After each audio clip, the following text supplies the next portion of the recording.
computer. Okay. And let me go live on Facebook. Oh, go ahead and admit everybody. Okay, got it. Wayne, you have control of the machine. Okay, they're going to be in 5, 4, 3, 2, 1. Go, Wayne. All right. Welcome, everyone. This is Wayne Huddleston, Senior Area Manager for the U.S. Small Business Administration. I'm going to give us just a few more minutes. We had a lot of people register for this webinar today. It's just now 5 o'clock. I'm going to give it maybe just 2 or 3 more minutes to allow some people to join. As we wait for a little bit longer, if you have some questions that you want to go ahead and start typing into chat, we will answer those as best we can during the presentation today. So we'll wait just a couple more minutes here and then we'll get started.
I see we have a lot of questions that we will after the presentation, and yeah. See a lot of them piling up. Okay, well, I think we'll go ahead and get started then. Since a lot of people already put in some questions, I think the sooner we can get through our presentation and start answering questions, the better. I want to say welcome, everyone. My name is Wayne Huddleston. I'm the Senior Area Manager for the U.S. Small Business Administration here in the territory. Also want to say a thank you to the Small Business Development Center for hosting us today. We've got a lot of people on this webinar tonight, and we're looking forward to having even more in the coming weeks. We decided to host every Monday a short 1-hour update. We're calling it more of a forum for SBA, whereby we can give some of the latest information on programs that we're rolling out to help businesses address the impacts of the coronavirus pandemic. But we'd like to reserve a lot of the time to answer your questions on not only our Economic Injury Disaster Loan Program and PPP, which we'll talk about, but other things SBA on how we can help with your business. So today, if I can cycle through this, Mary Jo, I cannot advance this for some reason. So if you could, hold on, maybe redo this. Looks like I can now. Okay. So I want to give a short overview of just SBA, and then we're going to talk a little bit about PPP and EIDL, and I'm going to hand it over to my colleague to address that. But before we do, I want to give you just a basic overview of what SBA is. The Small Business Administration is a federal agency. We're very small, but we do have a powerful voice. We do sit on the President's Cabinet. It's the only agency in the federal government that is dedicated to providing counseling and contracting expertise to business owners, as well as capital access. We have a wide number of programs. It would take more than an hour to go through each one of our programs that we have. Suffice it to say, we have many programs around government contracting, technical support, access to capital. But today, we want to focus on ones that are most important right now, which is the Economic Injury Disaster Loan Program and the Paycheck Protection Program. In a few minutes, I'm going to turn it over to my colleague, Lisa Shamley-Acquis, who will give you updates on where we are with economic injury disaster loans and the Paycheck Protection Program. Before I do that, though, I want to preface it by saying we are going to provide you basic information on what those programs are, how they work, how to apply, and how they're applied here in the Virgin Islands. There are a lot of rules on this that gets passed every week, it seems like, by Congress, and I expect there are going to be some more. If you have some detailed questions as it pertains to your business, we'll do our best to try to answer what we can in this forum, but some may be best for you to email us afterwards or address afterwards in this call, especially if it's something more specific to your business that you don't want to talk about with a group of 200 or 300 other people. So, but we'll go through this in a general sense. And right now, I'd like to turn it over to Ms. Shamli Kui to give you a basic overview of EIDL and PPP as they go today. So I don't know why this happens, but it continues to knock me out. There you go. There you go. Thank you, Wayne, and welcome everyone. Good evening. Good to see such a wide variety of a wide cross-section of our small businesses and members of the public online.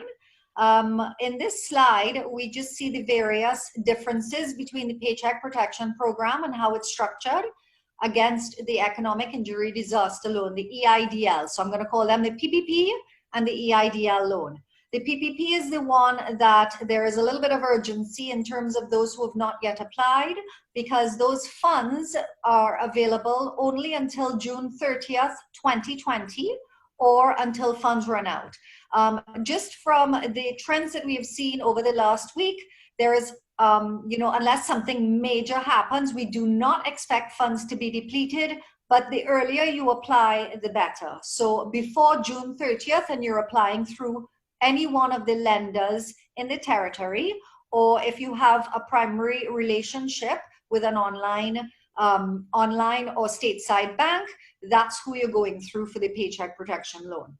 It's eligible for businesses that were operational February 15th and prior, not eligible for new startups. So as long as you were in operation before February 15th, you're eligible for the PPP program.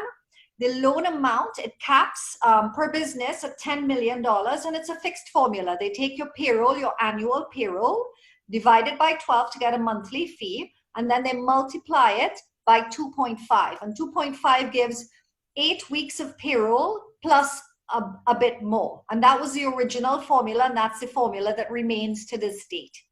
Loan payments, if you took a loan before June 5th, 2020, then your loan payments are deferred for 6 months and your repayment term is up to 2 years. Your interest rate for any portion of the loan that is not forgivable is 1%, and that will be after you apply for forgiveness. If there is any portion, then that will be converted back to a loan at 1% interest and for 2 years. If you're just taking out a loan of you applied for a loan after June 5th, we have different parameters, which I'll cover in the next slide. The designated uses, again, this was designed as a direct incentive for small businesses to bring people back onto the payroll, to get employees, to give them, to have them continue earning so that they could put food on their table, so that they could, even in this most stringent conditions of COVID-19, if your business is still not operational or has limited operability, that does not matter. You can still pay your employees. That was the intent of the loan. And then the other buffer or the other portion of the loan is meant for other expenses like mortgage interest, rent, and utilities, your water bill, your internet, your telephone, and so on and so forth. For the PPP, no collateral or personal guarantees are required. And the website that you see right there is a very good frequently asked questions document that you can click on for really everything, whether you're a borrower or a lender. That gives you the specifics of what's covered under payroll, things like that. So it's www.sba.gov/document/support-FAQ- either lenders-borrowers. a mouthful, but I'm hoping most of you can see the screen and take it down. If we look at the EIDL, the Economic Injury Disaster Loan, currently that is related. It was open until mid-April, and then the money ran out, and then it was replenished. But because of the volume of loans in the first round, and because that is only being administered by SBA, which is the one bank, they did not reopen it to all sectors. So it's currently limited to US agricultural businesses, including fishing interests. We're hoping that at some point very soon, they will reopen it, but that's not the case for today. The loan amount is that you can take, it's up to $150,000, and it's determined by the SBA after reviewing business payroll and expenses. Loan payments deferred to 12 months. The repayment term is up to 30 years, very generous. And if you're a business, the interest rate for that loan is 3.75%. If you're a nonprofit, or then your interest rate will be 2.75%. Within the loan application, there is an advance up to $10,000. And that's the first thing that it's a 15-minute process on SBA.gov. So when you apply for the EIDL loan, it offers the advance. And how the advance works is that it works by the number of employees. So if you're a self-employed person, you're going to get one of $10,000. If you have 4 employees in total, you're going to get 4,000 of 10,000. If you have 20 employees or more, or up to 500, the advance still caps out at $10,000. So just that you understand how that goes. Loans under 25, no collateral needed, and over 25, you're going to have to pledge available collateral. And this was something that you can have an existing SBA disaster loan, because a lot of people took those after Irma and Maria, but you can still qualify for an EIDL for this disaster, but you can't consolidate the loans. Let's go on a little bit to see some of the status updates that we have had, particularly on the Paycheck Protection Program. So, Wayne, we're going to move one forward once. It's doing the same thing again, where it's not. Click out, and then so give us, we're all learning as we go along, and our technology is not keeping up with us. There you go. That's our story, and we choose to stick with it. Okay, this is Mary Jo. I'll try moving it. Thank you, Mary Jo. And that's why you always need collaborative partners. So when one side fails, the other side picks up and it goes seamlessly. Maybe. Maybe. There we go. So there is a lot, and I'm not going to go through this too quickly because I know a lot of this is new. This all came into being in the PPP Flexibility Act, which was enacted on June 5th, 2020. So one of the things that we saw, one of the changes that we saw is that there's a minimum maturity of 5 years for a PPP loan with a remaining balance after forgiveness. And that just meant that if you applied the loan in the manner in which it was intended, then the majority or all of that loan is eligible for forgiveness. If there is any portion of the loan that has to revert, any portion of the proceeds that is not forgiven, that reverts to a loan. And if you took that loan after June 5th, then the maturity is up to 5 years. There's also been some reading, and we will clarify this after I get through the slide, that there is also going to be consideration for people who took the loans before June 5th, that the lender can make, there's a consideration that those loans after forgiveness can also be extended from 2 to 5 years. The new maturity term of 5 years applies to loans made on or after June 5th, and that's kind of the letter of the law for right now until we see, if there's anything coming out on the interim final rules. And the third point is what I spoke to. Borrowers and lenders may mutually agree to extend the maturity of loans taken before June 5th to 5 years, if that is necessary. The covered period during which a loan recipient may use the PPP funds for certain expenses, and again, those expenses 60% payroll and 40% other expenses like mortgage interest, rent, and utilities has been extended from 8 weeks, which it was originally, to 24 weeks. And that's the exact, so, one of the questions we frequently get is, I've already used up 8 weeks, can I apply for more? And the answer is no. The loan amount is determined by your annual payroll. So whether you've used most of it and the 8 weeks are almost up, or you choose to spread it over 24 weeks, it's the same amount. We cannot reapply as the same business for more of the PPP loan. And the existing PPP loans retain the option if you're like, okay, I'm in my week 7 and I just want to stick to 8 weeks because it's simpler and I've done all my documentation that way, then that is the prerogative of the business. The non-payroll portion of the forgivable covered loan has been reduced from 25%, has been increased from 25% to 40%. So whereas before the ratio of payroll to other expenses was a 75-25 ratio, it's now a 60-40 ratio. The deferral period has increased from 6 to 10 months, and that allows recipients to defer payments until they receive compensation for forgiven amounts.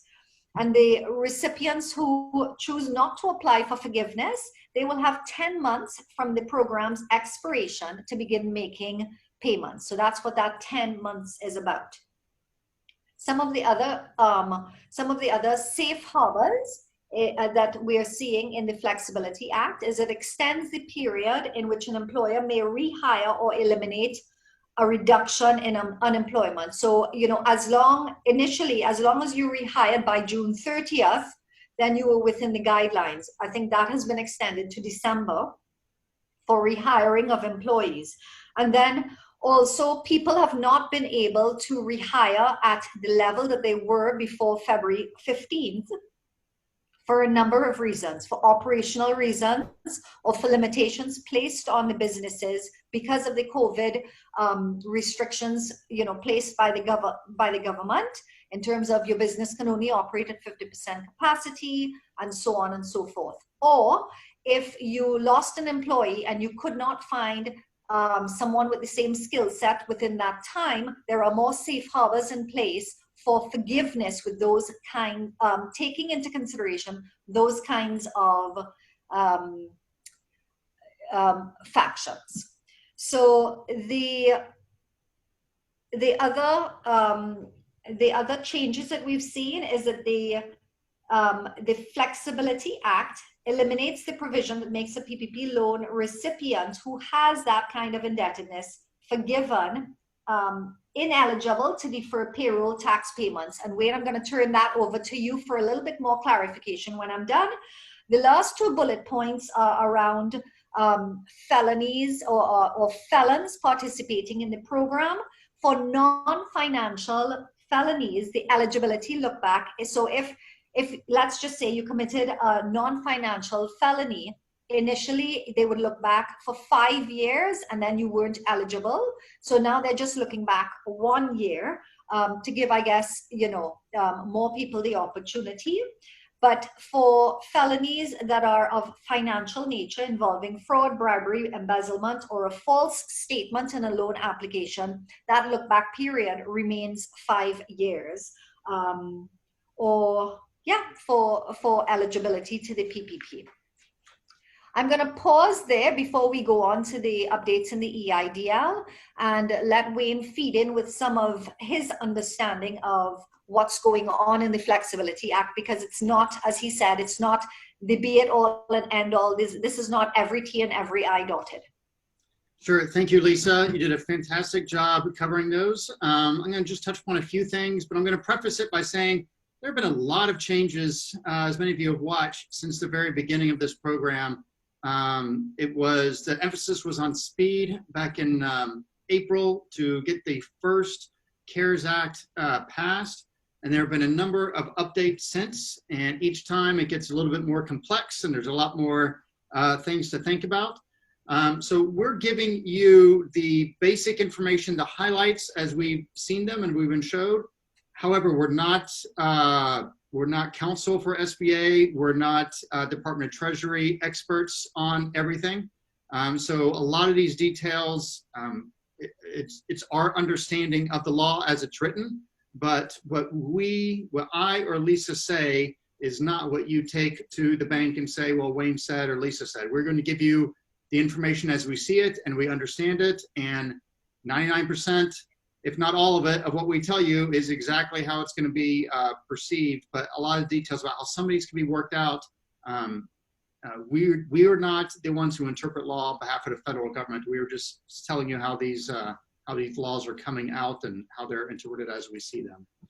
So I want to just touch upon a few of the things. The key points, as Lisa pointed out, the really big provisions are the extension of the deadline from 8 weeks to 24 weeks. Initially, when this was passed, all business owners who received the PPP loan must have expended those funds within 8 weeks for them to be considered for forgiveness. Now you can extend that period over 24 weeks and then apply for forgiveness later on, and you have a lot more time to spend those funds. Primarily, this was because a lot of business owners don't have employees back and they're not paying employees, or the employees that they would normally pay have left. It could be a variety of reasons. So this adds a little bit more flexibility to that component. The other big one is the reduction in the percentage that at minimum had to be spent on payroll. It was 75%. It now is going down to 60%. You still at minimum have to spend 60% on payroll. That is not the exact figure that you must spend. You can spend 100% on payroll if you like. You just have to spend a minimum of 60% on payroll in order for that to be forgiven, in order for that to qualify for the forgiven aspect of it. There are other provisions. One I'll just touch upon, the payroll tax payments. There was an originally provision that payroll tax could be deferred for people who took the Paycheck Protection Program loan and did not get it forgiven. That deferment was not allowed for people who did receive a forgiveness of that loan. I think the initial thought was that if you use this for payroll and you included payroll taxes and all the other information in there, and then you had that forgiven, the federal government paid you to pay your payroll taxes. So they're not going to extend that for you. But that has since changed. Even if you get that portion forgiven, you can still defer payroll taxes. I don't remember how long it is, but I think it's a year, at least 50% for a year, but I'd have to look into the rules a little bit more in depth. Mary Jo, I'm not sure what's going on with the presentation here now. If you could bring it back up. Yeah, go back up to, there we go. Okay, and if you can go to the next slide, please. Just very basic. I'm going to go back to economic injury disaster loan just for a moment. For those of you who have questions about economic injury disaster loan, the best way to get your answers is 1-800-659-2955. That is the customer service line for SBA. If you have an application number already, they can pull up your application, tell you if it's in a queue. If you received a decision already, which many Virgin Islanders are beginning to receive their decisions, you can ask the question as to why it's this amount, why, if it was denied, why it was denied. Sometimes it's just a small piece of information that was unclear in the application, and that can be corrected. But that is all done through the 800 number. Here in Virgin Islands, I don't have any access to that database, unfortunately, and you'll have to go through them. Applications previously submitted will continue to be processed. If you watch C-SPAN and spend your days doing that, our administrator was before the Senate last week providing some testimony. She said a key thing in that testimony, which was that the remaining applications will be moved to the portal by next week, which is this week. And what that means is that once it reaches that portal, that is the stage where the application is reviewed and a decision is made one way or another.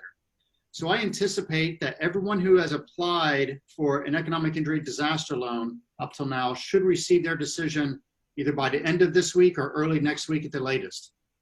I expect that that will have another effect, and that it will allow SBA to open up the applications to all small business owners again. Right now it is restricted to agriculture businesses. and only fishermen, farmers can apply right now, but I expect that'll be open up to all business owners again soon. We just don't have an exact date. But when I heard that last week from our administrator, I thought that was a good sign. Mary Jo, if you could advance the slide, please.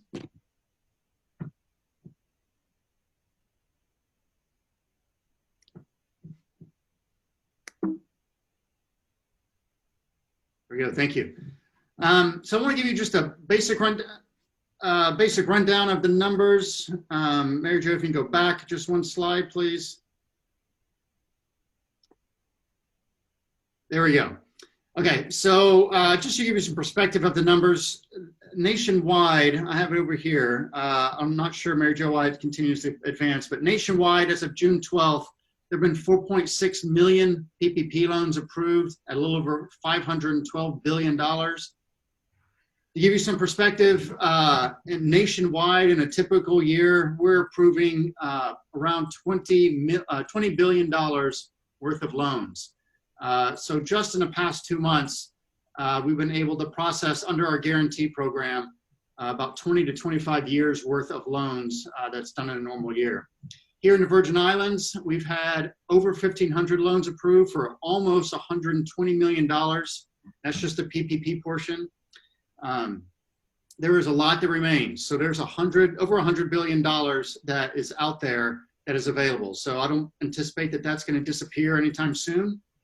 So if you have not applied and you are considering applying for PPP, you should do it. The deadline still remains June 30th. They may extend that deadline, but I would not count on it. That's only 2 weeks away. And if you haven't done so now, I would start talking to your lenders. Which I would like to say, it is that there's a difference between these two lending programs. PPP is administered by lenders, not directly by SBA. We provide the guarantee, but the lenders are the ones processing those loans. And our local lenders here in the territory have done an outstanding job processing these loans. In a typical year, the number of SBA guaranteed loans is around a dozen, maybe up to 20. But this year, as I've shared the numbers, we've had over 1,500 loans approved for $120 million.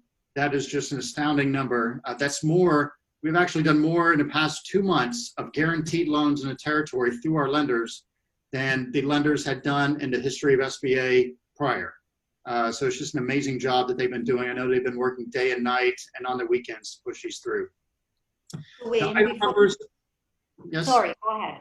Sure. The idle numbers right now, as of June 11th, are we've had over 1,100 advances dispersed. That's just here in the territory for $4.1 million. And to make that clear, it's $4.1 million in the hands of small business owners that doesn't have to be repaid. That is in the form of an advance that is essentially a grant. It does not have to be reimbursed. We've had, to this date, 652 loans approved for just shy of $43 million. That is also a very large number. To give you some perspective on Irma and Maria, we had approved less than $10 million and less than 100 idle loans for all of Irma and Maria. But here in the first 2 months of this program, we're well beyond that. Well beyond that by far. So if you could advance to the next slide, Mary Jo, please. Wade, before you advance to the next slide, I was doing some calculations between last week and this week, and you spoke about 100 loans after Irma and Maria. Well, between last week and this week, we've had over 100 loan increase for the EIDL program.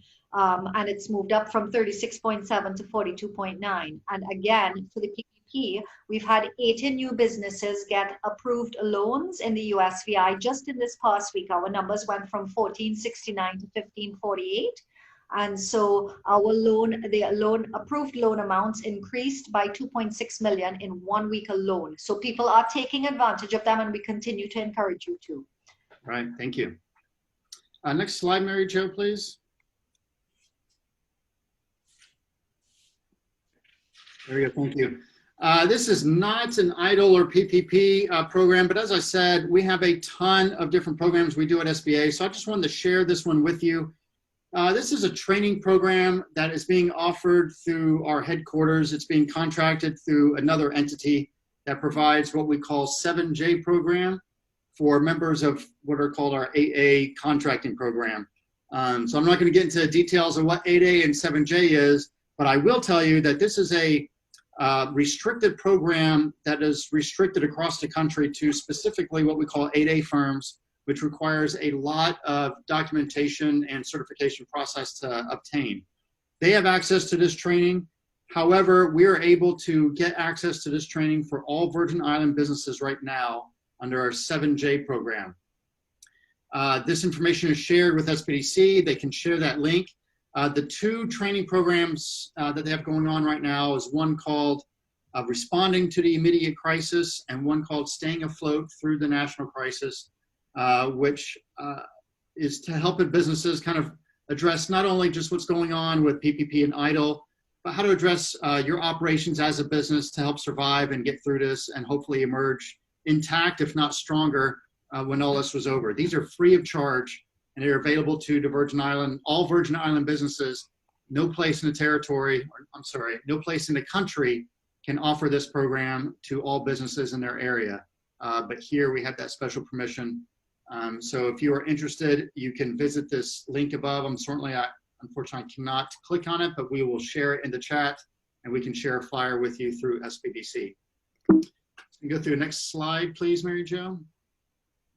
Here are a few resources that we'd like to share as well. We have a few on our site that cover not only EIDL and PPP, but a lot of other programs we're doing.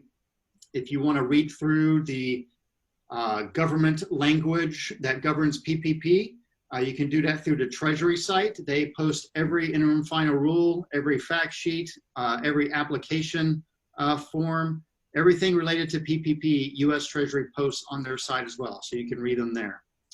We also have a site for federal resources that covid-sb.org. It gives a lot more information on just a number of different resources outside of just funding that are available to help you. That's a site sponsored by the American Small Business Development Center Association.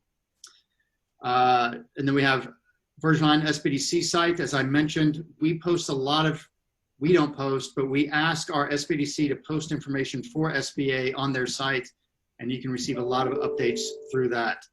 And then the last one is a USA.gov site. It's not an SBA site or a territory site, but it's a federal government database that gives information from all federal agencies. So CDC, USDA, SBA, Federal Reserve, all sorts of agencies have information in there on how to address impacts of coronavirus for your particular business. So, and I believe, next slides, please, Mary Jo. This is our contact information. Of course, we're going to open it up for questions here in a moment, but I want to give you our contact information. The phone numbers will all right now are diverting to my cell phone. Of course, you can always call, but I cannot promise I'm going to be able to answer. In fact, I probably can answer maybe 1 out of every 10 times, and you're going to leave a voicemail, and I can probably get to you within a couple days. But the best way to get in touch with me or Lisa is through our email addresses below. It gives us a record. We can respond. We can put something in writing for you. We can attach links. We can do things to help out. So I would tell you that the best way to contact us right now is through email. The other contact that I would strongly encourage you to make use of is the SBDC. While we can give general advice on the SBA programs, on PPP, EIDL, and a few others, when it comes to actually applying for those programs, selecting a lender, looking at your financial statements to make sure they're in order, that's what the SBDC does. They can provide you that direct guidance on how to submit your application. They are also not only experts on SBA programs, they are involved in, or they make sure that they're knowledgeable on all programs that are available out there through other federal agencies and the territory as well. So they're very well connected, and I strongly encourage you to make contact with them if you don't already exist as a client for them. So that's it. We kind of went through things really quickly. I'd like to open. Go ahead, Lisa. Do you have something? Well, I was going to say 2 more things on the contact. For those of you online, if you know businesses, small businesses that are, Spanish speaking in that community, we are part of the Puerto Rico and, the district is Puerto Rico and the U.S. Virgin Islands. And our Puerto Rico colleagues are having a lot of similar seminars that they're hosting in Spanish only. And they're advertised. If you see, there is the Twitter account. The Twitter account doesn't say USBI, but I am kind of, advertising stuff on it. So, but especially for Spanish-speaking clients, if you let them follow the twitter.com/SBA_Puerto Rico, and they can have access to this information, but in a lot of Spanish programs as well. So that I just wanted to point that out. So we have options. Should I read you the questions, Wayne, and then we will? I'll start knocking them out. So I'll just start at the beginning here. Manoj Fed has a question. If an employee chooses to work more than 8 weeks, can he get more than? So that number, I don't know. That depends on your application, on how much you were approved for employees. But if you have an employee and works more than 8 weeks, you just continue paying them. The PPP program does not necessarily tie you to a specific amount of pay per employee. You would just have to look at what the total amount of your loan is approved for, look at your employees, make sure you're not paying them over $100,000 and kind of doing something crazy there. The important thing is just to make it closely match the payroll that you've had before. And if you can't do that because of timing, and just kind of stretching this out, and you stretch it out from 8 weeks to 24 weeks, that's certainly allowable. But there are some limitations on the amount you can pay one employee. You can't have 5 employees and then take all the money and give it to one of them and say, I did my payroll and I spent all this. So I don't know about that particular number, but you'd have to look at what you have.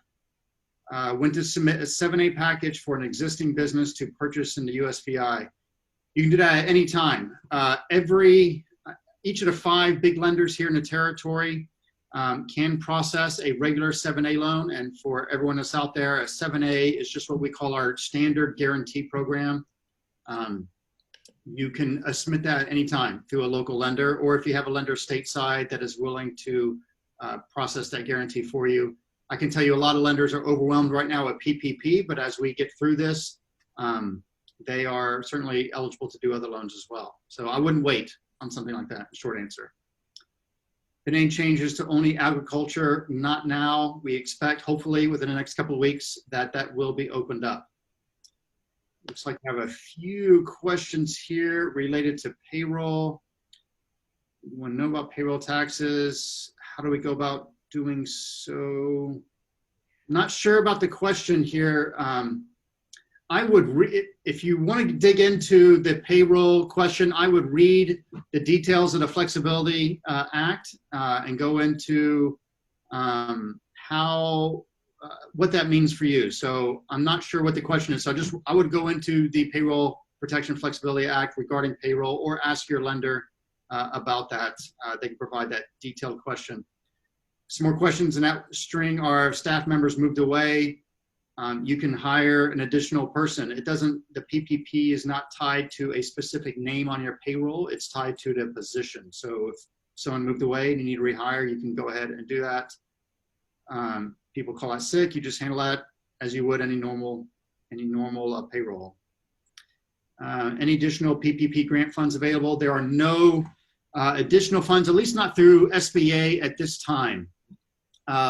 There may be a possibility that with the additional package that Congress is debating, that there might be some additional funds available, but right now we have over $100 billion available, and those have not been expended. So right now there's no additional programs from SBA anyway at this point. Weeks. Yeah, I think this is another 8-week program. Yeah, if it goes beyond 8 weeks, that's perfectly fine. I initially applied to receive the grant of up to $10,000, but received a loan offer of almost $30,000. How do I go about correcting this issue, or is the grant no longer part of the package? So if you received an advance on your economic injury disaster loan, you can receive an amount up to $10,000 based on the number of employees you have. That amount should have been deposited into your account before you receive an approval on a loan. That amount is also deducted from your loan approval. Now, if at the time you receive your loan approval, you decide, I no longer want the loan, you cannot take the loan and you can keep that $10,000. Or you can decide to take the loan, you still keep the $10,000, but you have that loan that now must be repaid, but the terms are very favorable. It's 30 years and 3.75% interest for a business and 2.75 if you're a nonprofit. Can you ask for more than the amount that you were approved for? You can. I would call the 800 number to ask about that process, but you can ask. It's not necessarily, it's not certain that that would be approved, but you can certainly ask for that. If you hire somebody now, could I be eligible for PPP? No, you can be eligible for PPP as a single employer, as a sole proprietorship. If you hire additional people since February, you cannot include them in on your PPP. That would be a hire since the pandemic, and it is intended to take you back to where you were before the pandemic, not supplement new hires since. It's not available for no employees. It has to have at least one. So if you're a sole proprietor, and you certainly as a sole proprietor, you receive some sort of income from your business, hopefully, that income can be used to determine your payroll, so to speak. If I had my staff on 1099 was moving towards changing them, can you still apply for a loan? You can apply, but anyone that was on 1099 does not count towards your PPP application. Can you apply for both loans? Yes, you can apply for both loans. Is the PPP automatically adjusted from 8 weeks forgiveness to the 24 weeks? For those, yes, it's automatic. So if you've already received the loan and you want to take a little bit more time expending those funds, you are free to do so. Receive forgiveness to pay rent, electricity if we do not have any employees. You will not receive forgiveness. So if you pay zero amount for payroll, then you will have zero amount forgiven for your loan. If it's just for rent and electricity, that will just revert to a loan that you'll need to pay back. Will the bank reach out to us about forgiveness? They should. However, those forgiveness applications are available online through the Department of Treasury site or our site. I would keep in touch with your bank. Tell them you'd like to submit when you're ready. Tell them you'd like to submit for forgiveness, and they will respond. Hopefully, I know they want to see their loan paid, so I expect they will. But right now, I don't think anyone has really applied for forgiveness at this point. We're still early on in the process. Net income used as the basis for PPP. How do I count for this? So I make proper documentation to receive a forgivable loan. Does the structure even qualify? So if you received a loan approval for PPP based on the financial documents that you submitted to get approval as a 1099 employee, you should submit similar financial documents to your lender to gain that forgiveness as well. So I'm not sure what you submitted, but I would make it as user-friendly and simple as possible for your lender and for SBA to determine your forgiveness. I've been suggesting that once you receive a PPP loan, keep that in a separate account by itself so that each drawdown from that account can be reflected, can be tied to payroll or whatever expense you have that would be allowable under the PPP program. But I would try to make it as easy as possible and closely match what you submitted for approval. Since I work from home, can I include utilities even that are under my husband's name, or the company obtained a PPP loan under my name? Yes, I believe so. As long as you can show that where your business is located is in your house and that those expenses are also tied to your business in some way. I would talk to your lender about how to properly document that, but I believe that would be possible, especially if under your tax filings each year you claim a portion of your business or a portion of your house for your business. I would think you can tie in a portion of your electricity and so forth, WAPA bills and others as well. Let's see. Can I find out how much PPP has been approved by my or for my employer? Unfortunately, we cannot provide that information.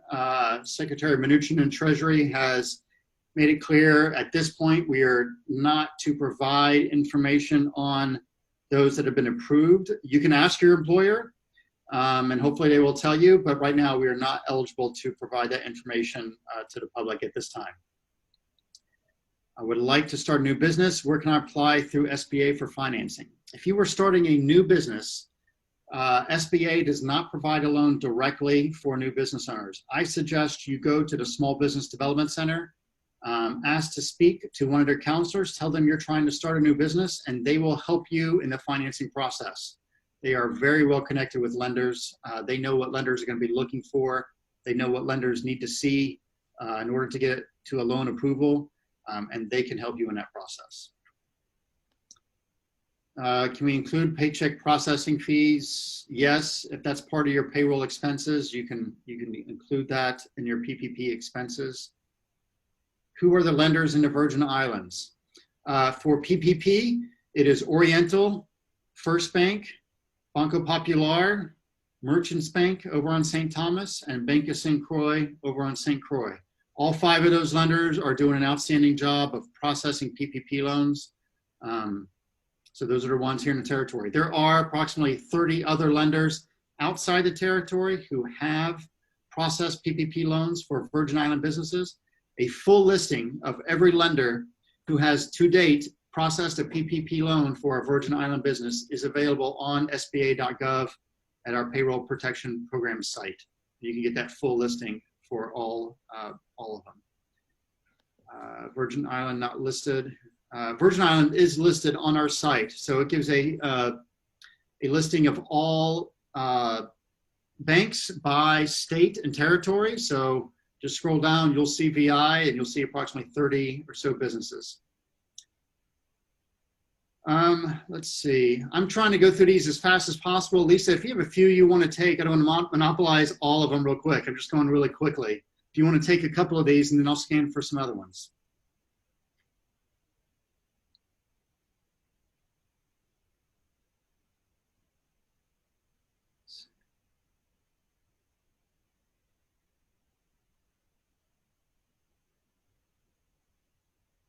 Let me see, I'm going to try to take a... I was just trying to, Go I ahead, was just go ahead, trying Lisa. to mute myself.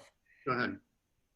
Okay. So Wayne, I was just trying to scroll from where? Let's see, I have at about the 438 mark. I'm seeing 531 and you did. So since I, yeah. 539, yes. 539, yeah. So who the lenders, the Virgin Islands are not listed in term, okay.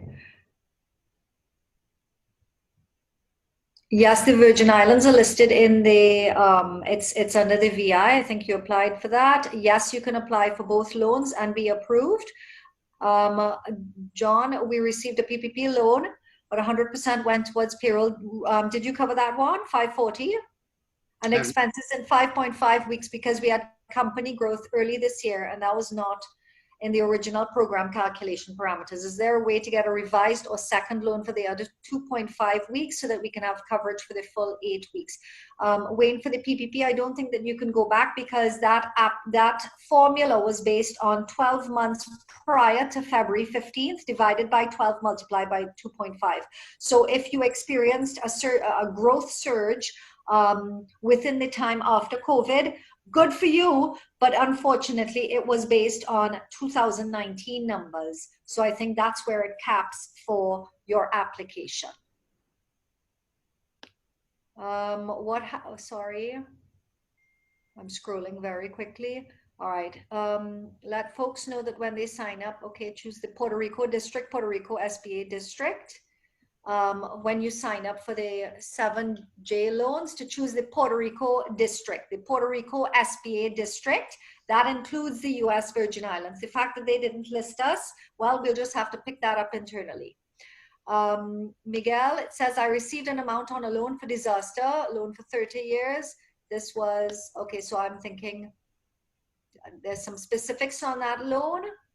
I do know, Miguel, that you are eligible to apply for an EIDL loan as well as the your disaster loan. However, you cannot consolidate both loans at this point. It's going to remain a separate loan. I'm not sure if that answers the question, but I'm going to go on and then put another question if that doesn't cover it. It says, what happens when an employee cannot be reached to return to work after PPP was approved? If you have documentation that suggests that you made written contact and the employee, you know, like read receipts, or that the employee did not, then I think that that can be submitted as written documentation when you are applying for forgiveness as maybe one of the safe harbors. There just has to be a good faith showing that you did offer the employee his or her job back as part of the forgiveness application. Whether they chose not to accept it or they just didn't respond, you just want to show that proof of documentation that you reached out to them. So Miguel, what do you recommend to me? Wayne, I don't know if you want to think about that. And that was the one with the $4,000 and the $8,000. And I will continue while I don't have any. I'll take a few of these here. Recommend on that, if you didn't receive the amount from the EIDL loan, you can always call the number and ask if you can request a revised amount, but that is based on a formula on what you submitted in the application. So perhaps you can get confirmation of what you submitted if you believe that your approval amount is significantly less than what you think you should have been approved for. You can at least ask for clarification. I don't have access to your application, but that 800 number, they should be able to pull it up. An employee cannot be reached to return to work. I believe we answered that. You can move on and hire someone else. And you have more time to spend those funds. Solo entrepreneur, go to one of the processing banks. Yes, I suggest first that you start with a lender that you already have a lending relationship with. So if you have your business checking account or some other account with a particular lender, I would start there. If not, just pick the one that is closest to you or whichever one you'd like to, but each of the big five I listed earlier are processing them. 60/40 for PPP dispersed prior to June 5th. We got ours in May.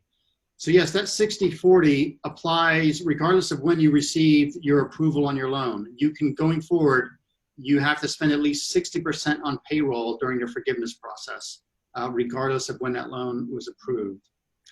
It's my understanding you're revising the application process for forgiveness based on new Treasury rulings. That's true. We expect that will come out pretty soon. I would monitor our Treasury site. They put a little date next to every updated document they have there, so you can be assured that you're getting the latest version of that application for forgiveness. Your lender will also make sure you have the correct application. They should. Our gross receipts taxes payable on a loan amounts received. I don't believe so. That would be a local issue, but I don't believe that would be. I did apply for a loan with SBA, but have not heard from them since March. As I mentioned earlier, I expect everyone's going to hear regarding their loan either later this week or early next week. It's my understanding that the last big group of applicants is getting into the portal later this week, and you should receive a response soon. The only way to get an update outside of that is to call the 800 number, 800-659-23. 2955, yeah. Yes, yes. That's customer service at sba.gov. Correct. That's the best way to get your update. EIDL loan can be used for anything to help during this time. It cannot be used for business expansion. if you were in the middle of a bill out and you were incurring those expenses before the pandemic hit, and that was part of your normal operations, was to have that building or build out that you were doing in your property, I believe you can use the EIDL loan for that purpose, but it cannot be to start a new expansion or start a new line of products or do something else new in your business. It's only to address the impacts of the virus. Wayne, are you at 551 yet or no? Not yet, Okay. but I can skip some of these are questions we've already answered. So 550. I was just saying one, do you think EIDL will open up to other businesses before the deadline for filing? Let's not mix up the deadlines for filing. The deadline for filing for PPP is June 30th. The deadline for filing for EIDL is not until December. So yes, there is hope, I think, for that one. Manoj has another one in terms of the EIDL approved 150. Can we request for 10,000 instead of 150? It really depends on the amount of employees you have, whether you will get access to that full 10,000 or less. Again, it's per number of employee. If you have more than 10 employees, it'll only be 10,000. And then if you've already approved for 150, you can choose to deny or not accept the rest of the loan portion. And to be clear, you can, if for those of you who've been accepted for an amount higher than what you're comfortable taking out, you can take up to the amount that you're approved. So if you're approved for $150,000 and you only want 100,000, you can take that. If you want to stay below the collateral threshold and you only want to take out 25,000, you can do that as well. I would just call your 800 number and ask how to update your loan so you can take that lower amount if you wish. Okay. In terms of the role of the VI Economic Development Bank in the territory as a participant in the PPP, Wayne, my understanding is that they're a secondary lender. You still have to go through the banks first, and yep, and then if not, then you apply to the EDB, and then they will, with technical assistance, they will help you see your application. All right, I think we're getting close to the end, just as we're getting close to our hour here. I'll take the last few ones here. For those who received PPP funds prior to the amendment, do we have to use up the funds within 8 weeks? No, you have now 24 weeks. 75% of funds have already been used for payroll. Can we use the remainder 25% towards utilities, rent, mortgage interest in 24 weeks instead of the original 8 weeks? Yes, you can. So you can just wait and apply for forgiveness, but to make it clear, you only apply for forgiveness once. So if you want that forgiveness now, I would go ahead and apply now and try to maximize that.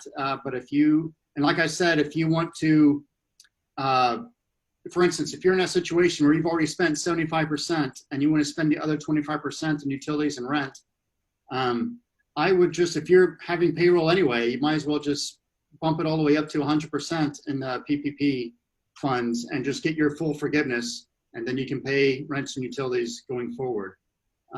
Is EIDL based on need? It's not based on need. It's based on what your income has been as a business on your financial documents. What is the approved amount ratio to employee ratio?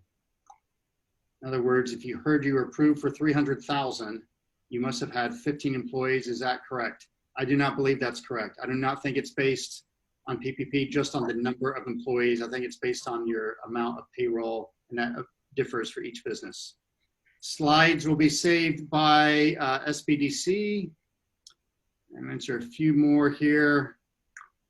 Can we reach a loan officer to review the amount of EIDL loan given? The deadline approaches and it needs review. Yes, call. I think that was a private one to me, but yes, you should call the 800 number to speak with a loan officer there regarding your loan. And this last one, if we've used 4 weeks of PPP funds today's payroll, can we go back to unemployment and use balance when business opens up somewhere in October? I believe you could. As long as it does not exceed 24 weeks from the date of payment. Wayne, did you see Tarazone? The SBA loan initial grant is up to 10,000. It's a grant. The amount of the grant is deducted. Yes. Does the grant portion then become repayable? So the total loan needs to be repaid, including the initial grant? No. It's the amount that for the EIDL, the amount that is payable as a loan is minus the $10,000 or whatever portion you got as the advance, and then that's it. So I mean, if you just had 2 employees and you got $2,000 in the advance, you don't assume that I can take up to $10,000 and then pay back the rest. So it's whatever you were given in the advance, that's deducted from the loan, and then the remainder of it is payable as a loan for EIDL. All right, thank you, Lisa. Well, we are at 6 o'clock. I do see some more questions coming through. I would suggest if you have more questions, I would contact the SBDC. They have a full-time staff that can answer a lot of these questions. You can shoot us an email, either me or Lisa. We can answer those questions the best we can and get back to you. But I really suggest contacting the SBDC. They can be more responsive oftentimes than what we can. We're just 2 of us for SBA. I want to thank you for joining. As I mentioned in the beginning, we are doing this throughout the month of June. We will be doing this again next Monday from 5 to 6 p.m. Please share with other business owners and friends. Again, also, though, you do not have to wait for this forum to get your question answered. Just please shoot us an email and a phone call, and we'll do our best to answer during that time. And again, I want to say thank you for SBDC. And until next time, hang in there. Keep up the good work. I know this is a tough time for us all, but I think we're doing a great job getting through it here in the Virgin Islands, and keep it up out there. We'll get through it together. Thank you. Have a good evening, everyone. Thank you, and have a good evening.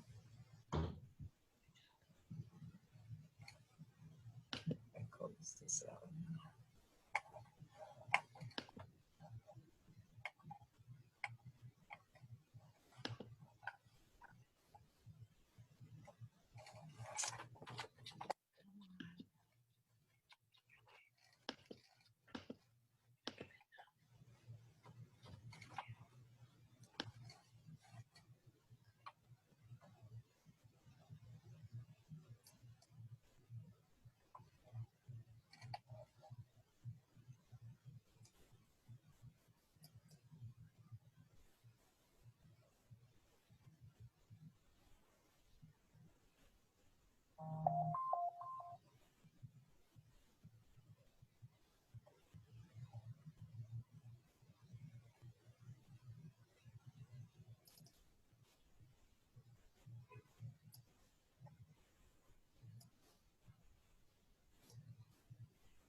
Okay.